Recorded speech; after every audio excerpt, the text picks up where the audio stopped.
Hello, everyone. So, there's a lot of news that we need to get into regarding the chaos in Washington, D.C. over the electoral vote yesterday. So, we are going to discuss what happened with the protesters.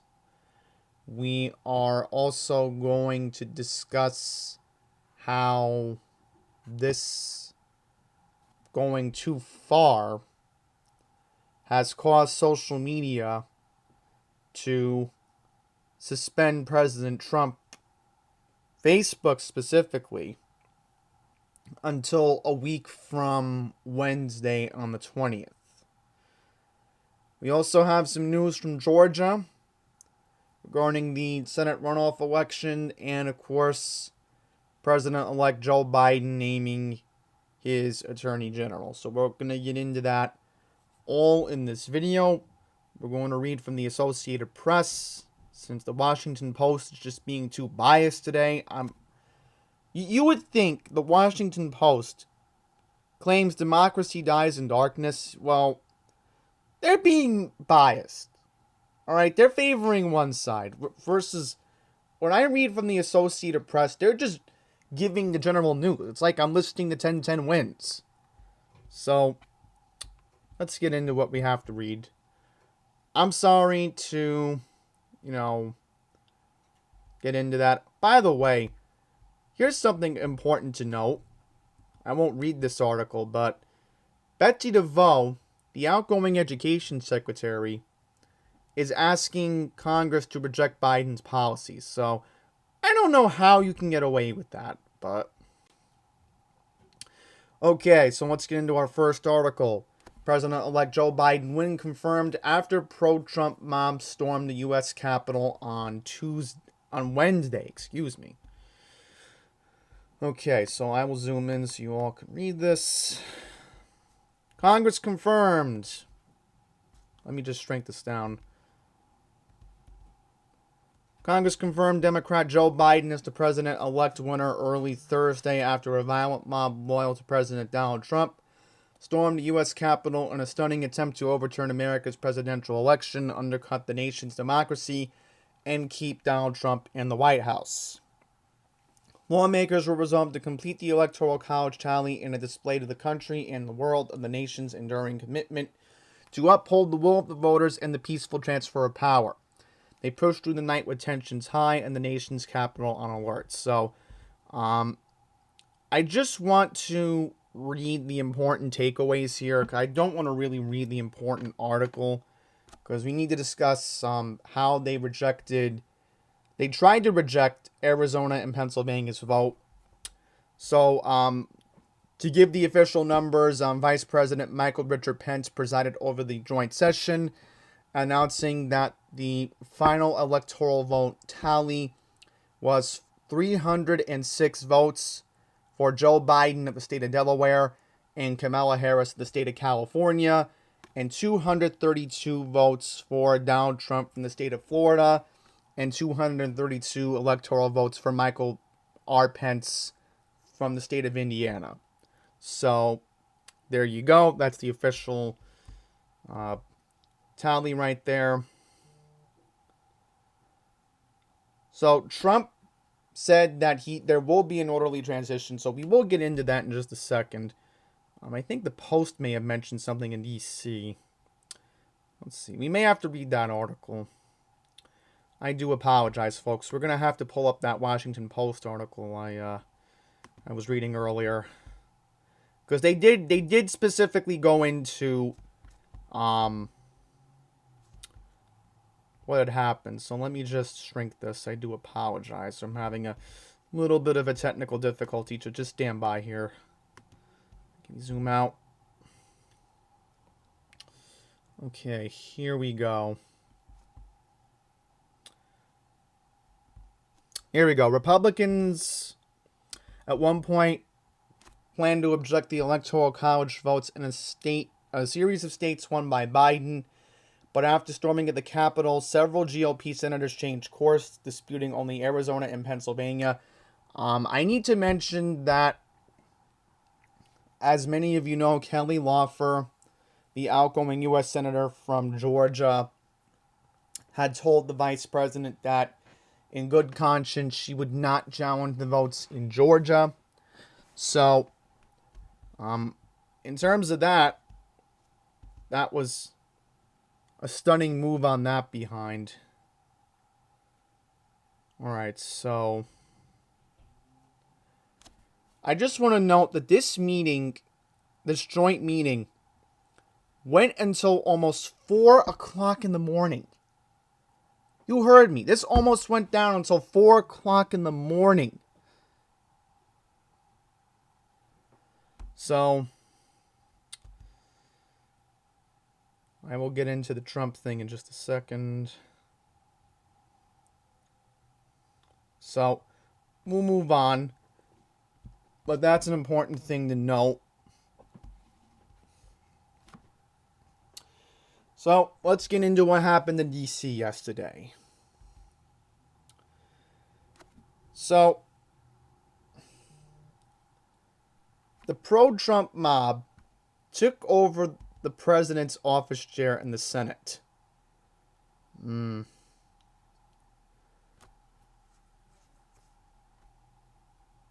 Here we go.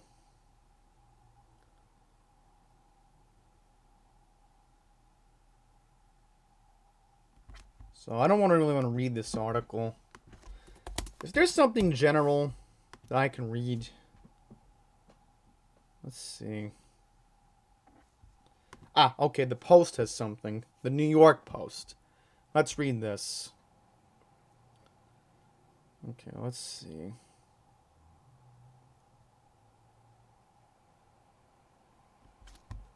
So, according to the New York Post, they say right here that he had tweeted as far back. So this is the president tweeting this. So that's why they issued a temporary ban on Twitter. So if Trump had mentioned as back as December 19th, okay, let's circle the date so that way you all can get an idea of how alarming this is. Oops. Let's erase that. Let's shrink the size. That's better. Look at this. See, I do apologize. I should make this smaller. Okay, here we go. 25% would be appropriate. Yeah, see that? Okay, here we go. Now you all can see this. December 19th. Okay, this is from the New York Post. That they verified this from a tweet. There would be that. That was a Saturday. This is the week before Christmas. So now, we're going to highlight this part. Here we go. Big protest in D.C. on January 6th. Be there. It will be wild. To mark the day that Biden's win would be certified. My goodness. You know.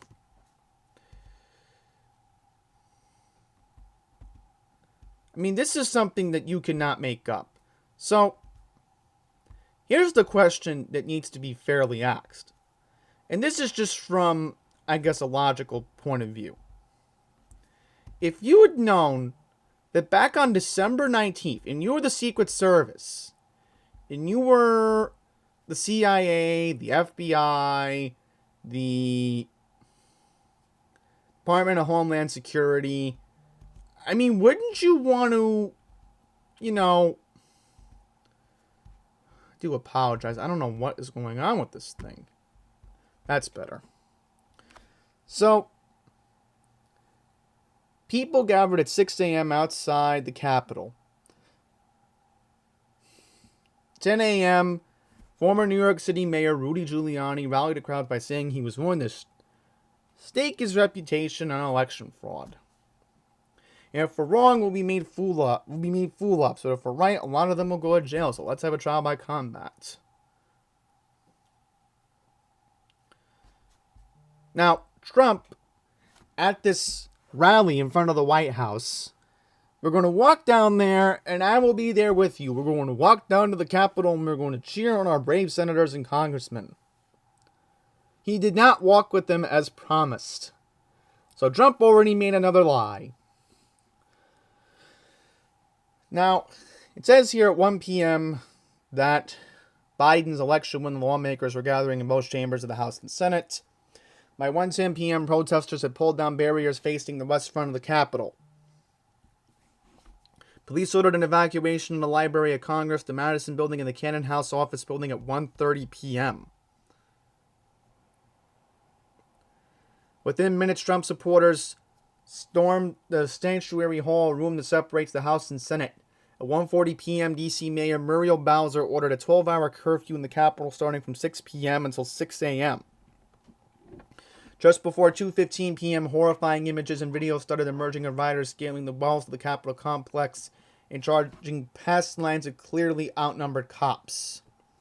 Lawmakers were then evacuated from the chamber as rioters started smashing windows and ripping open doors, and they were seen roaming through Statuary Hall carrying flags and chanting about election fraud. Trump broke his silence at 2:38 p.m., tweeting, "Please support our Capitol Police and law enforcement. They are truly on our side of the country. Stay peaceful." So, Trump tried tweeting a video, and we're not going to play the video because then I'll be glorifying violence. So I do not, going to show that stuff, please.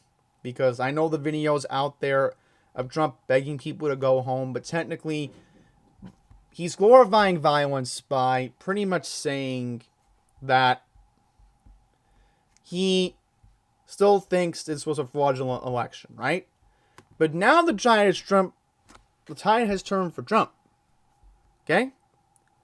Now, it seems Donald Trump has officially conceded the 2020 presidential election. 2 months later.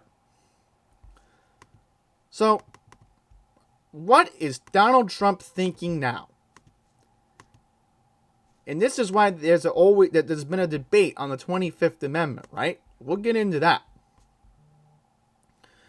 Okay, so President Donald Trump for the first time acknowledged his defeat in the November 3rd election and announced that there will be an orderly transition. So, this is a statement from a social media director. "Even though I totally disagree with the outcome of the election and the facts bear me out, nevertheless, there will be an orderly transition on January 20th. Trump said in a statement posted to Twitter by his social media director. Trump's account has been locked by the company for posting messages that appear to justify the assault on the seat of the nation's democracy. So, we'll get into that. And then he claims that while this represents the end of the greatest first term in presidential history, it is only the beginning of our fight to make America great again. So, there you go. So, that's the official word that President Donald Trump has officially conceded. So now, you're wondering here, is there going to be a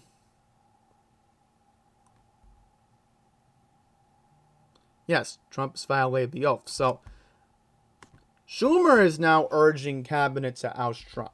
So, we'll quickly read that. So, Chuck Schumer is claiming that the 25th Amendment should be used. Vice President and the cabinet refused to stand up. Congress should reconvene to impeach the president. Now, the issue is we don't know what will happen with Mr. Trump in the next few days. If anything comes up. Let's see. Maybe we can find something. I'll read the ABC News article. How about that? Because, I trust John Carl. Yeah, see John Carl right there. I know who he is. So we'll just mute this. Okay, there have been discussions among some of Donald Trump's cabinet and his allies over invoking the 25th Amendment, a potential vehicle for removing the president from office. Multiple sources with direct knowledge of the discussions had told ABC News. So I'll zoom in so you all can see this. Yes, so I can get this in here. It is unclear how extensive these conversations had been or whether Vice President Mike Pence is in support of such action. Many were horrified by Wednesday's violence at the Capitol, as well as Trump's apparent lack of urgency in marshaling resources to stop the mob. So, noting this, Congressman Adam Kinzinger, Republican the third, became the first Republican to publicly call for the invocation of the 25th Amendment to remove Donald Trump from office. The 25th Amendment, which was ratified in 1967 in the wake of President John F. Kennedy's assassination in 1963, lays out procedures for replacing the president in the event of death, removal, resignation, or incapacitation. So, is there still something that could happen the next few days? Well, I heard on WOR this morning they had something interesting. So I'm just going to see who Adam Kinzinger is. So who is he? Let's see who he is. Okay, he is a congressman from Illinois. So what district? Just curious. Okay, he represents the 16th district. All right. Because I was just curious. I just wanted to know what district he was from. Okay, let's move on. So I don't want to read the quote, but the Democrats are urging it, which is a fair thing.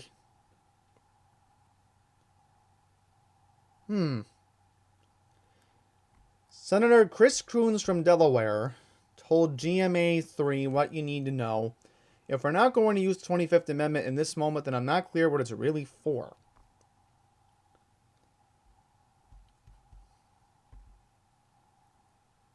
So there you go. So other people want well, again, we are only 13 days away from a new president. So I don't know how this is going to work out. Only time will tell. So now we're going to move on. In a big development this morning, Facebook and Instagram will bar President Donald Trump from posting on its system at least until the inauguration of President-elect Joe Biden. In a post announcing the unprecedented move, Facebook founder Mark Zuckerberg said the risk of allowing Trump to use the platform is too great following the president's incitement of a mob that touched off the deadly riot in the U.S. Capitol on Wednesday. Zuckerberg said Trump's account will be locked for at least the next 2 weeks, but could remain locked indefinitely. Zuckerberg also wrote, the shocking events in the last 24 hours clearly demonstrate that President Donald Trump intends to use the remaining time in office to undermine the peaceful and lawful transition of power to his elected successor, Joe Biden. So let's see if anything is here on Twitter. Okay, here we go. Twitter also locked President Trump's account for 12 hours after he repeatedly posted false accusations about the integrity of the election. That suspension was set to expire sometime Thursday. The president has not resumed tweeting late as of Thursday morning. So it's now 12:08 p.m. Let's see if @RealDonaldTrump has tweeted at this particular moment. Let's see if we can find it. Okay, here we go. It says right here. Google Real Donald Trump, and this is what comes up. So Trump has not gone back on his Twitter. Twitter also said, we're continuing to evaluate the situation in real time, including examining activity on the ground and statements made off Twitter. We will keep the public informed, including if further escalation in our enforcement approach is necessary. So, the next question that I think a lot of us should answer, I would say, after January 20th, is there a way that Merrick Garland can charge Donald Trump with a crime? And we're talking about the incoming Attorney General, which we'll get to more. We'll get to more about him in a second, because I think that should be a fair discussion. I'm sure there's a way you can charge a private citizen, because Richard Nixon was charged with a crime after he resigned from office, but Gerald R. Ford pardoned him. So that was Watergate. That was a different story. This is a more serious crime. I mean, can't you be arrested for glorifying violence? Something like that? Or causing mass harm while you were in office? Because I think that's the way you can do it. I mean, Rob Gaganovich was charged. He resigned for selling Barack Obama's Senate seat.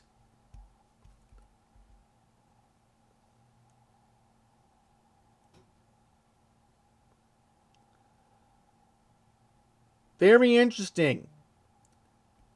Selena Gomez wrote on Twitter, "Today is the result of allowing people with hate in their hearts to use platforms that should not be used to bring people together. You have all failed the American people today, and I hope you're going to fix things moving forward." Okay, so again,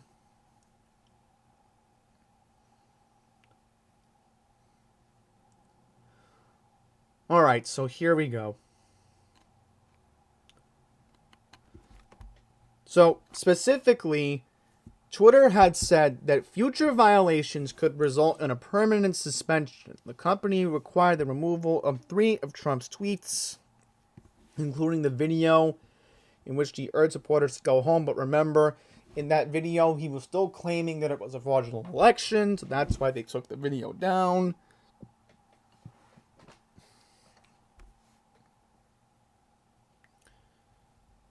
So Twitter is also threatening his extension, but let me see if I can find something about Trump's Twitter.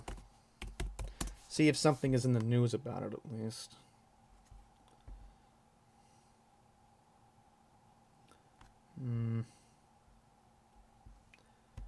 Let's see what this says. Alright, so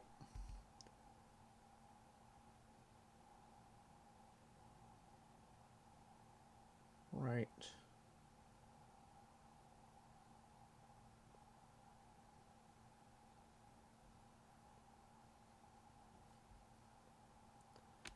Okay, so we can get an update from Twitter safety.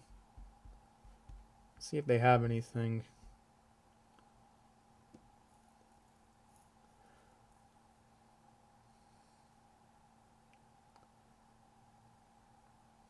So again, we'll just check it one more time.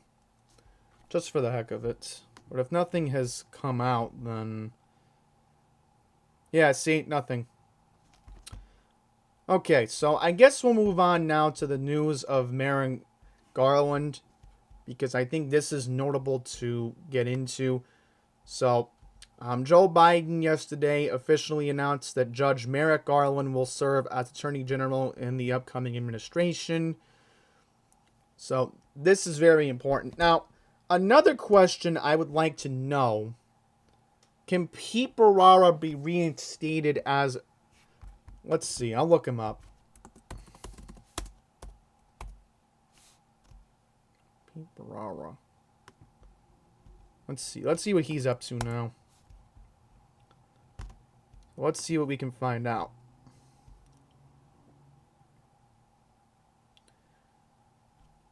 So remember, he was the Southern District Attorney of New York. So, if I were Joe Biden, I would reinstate Pete Bharara immediately, because Pete Bharara was almost close to finding out some very shady stuff in the MTA. So, believe me, we'll get into that more later on this year. Okay, so President-elect Joe Biden will introduce later today Merrick Garland as his pick for Attorney General, along with 3 others he has selected for senior Justice Department positions to restore the independence of the agency and faith in the rule of law. In picking Garland, a federal appeals judge, Biden's turning to an experienced judge who had senior positions at the Justice Department decades ago, including a supervisor of the prosecution of the 1995 Oklahoma City bombing. So, this will be very interesting because now that you have Ossoff and Warnock in the Senate, and now Kamala can break the tie, definitely Judge Merrick Garland should be in the Biden administration. So again, I'm hoping that maybe President-elect Biden will discuss the violence and seeing if the AG's office can do something about it because, Donald Trump should be charged as a private citizen. I mean, there should be logical explanation how you can do that. Now, keep in mind, Merrick Garland was nominated for the Supreme Court, but at the time, Mitch McConnell didn't even want to hear him out. So there you go. So again, President-elect will have a press conference later this afternoon in Wilmington, Delaware. So the other people that will be in the Joe Biden Justice Department are as follows. There will be former Obama administration Homeland Security Advisor Lisa Moronoco, Civil Rights Chief Vanita Gupta as Associate Attorney General. So there you go. He will also name an Assistant Attorney General for Civil Rights, Kristen Lark, on the President of Lawyers Committee for Civil Rights under Law and Advocacy Group. So we should hear from the President-elect later today, hopefully.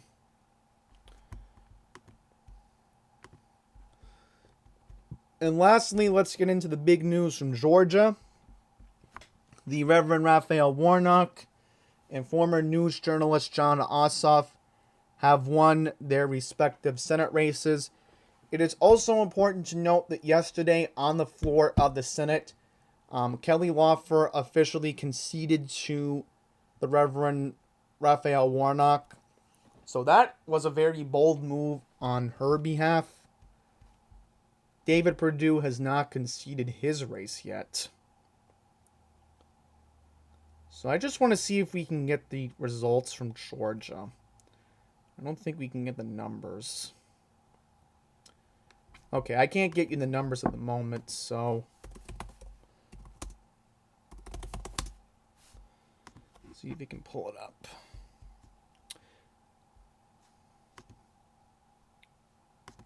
Okay, here we go.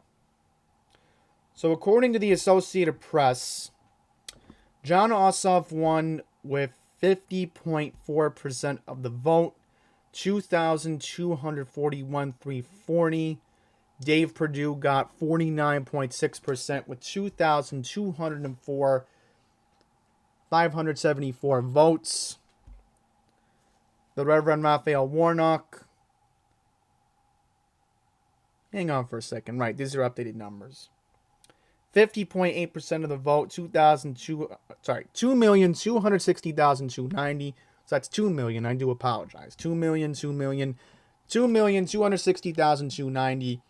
Kelly Loeffler, 49.2%, 2,185,679. Okay, so I just want to make sure I got the numbers correct. So that's what's going on. Madness, madness, madness, and you're going to hear more about the 25th Amendment in the next couple of days. We will hopefully have a peaceful transition of power a week from Wednesday. And I do expect to hear more news. Possibly that Donald Trump is going to be charged with a crime. If he doesn't, I would be very surprised because knowing how you're a public elected official inciting violence, that's technically breaking the law, and I don't know how that would not happen. So, with that, thank you all very much for watching. Till the next one, please take care.